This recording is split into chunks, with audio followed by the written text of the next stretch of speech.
Jeshi la anga la Israel limefanya mashambulizi ya anga dhidi ya maeneo mbalimbali ya mji mkuu wa Yemen, mji ambao unadhibitiwa na waasi wa Houthi, kwa mujibu wa taarifa kutoka vyombo vya habari vya eneo hilo.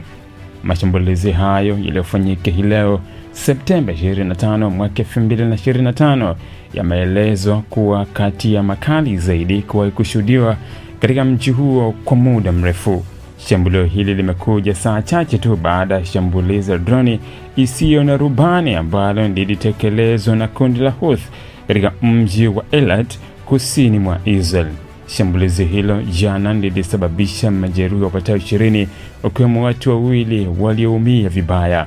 Wakati mashambulizi hayo yakifanyika, kiongozi wa waasi wa Houthi Abdul Malik al-Houthi alikuwa akihutubia taifa katika hotuba yake ya kila wiki. Haijulikana iwapo hotuba hiyo ilikuwa inalengwa au ikiwa mashambulizi yalilenga miundombinu ya kijeshi ya waasi hao.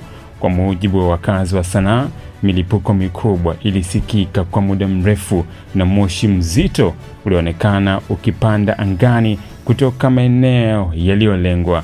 Wakazi wameripoti hofu kubwa na usumbufu kutokana na mashambulizi hayo ya ghafla. Tangu kuanza kwa mzozo wa Gaza mwaka 2023, kundi la Houthi limekuwa likijitokeza mara kwa mara katika mgogoro huo kwa kutekeleza mashambulizi dhidi ya Israel, wakidai kuunga mkono wa Palestina. Israel kwa upande wake imeapa kujibu vikali mashambulizi yote yanayoilenga kutoka kwa kundi hilo au washirika wake.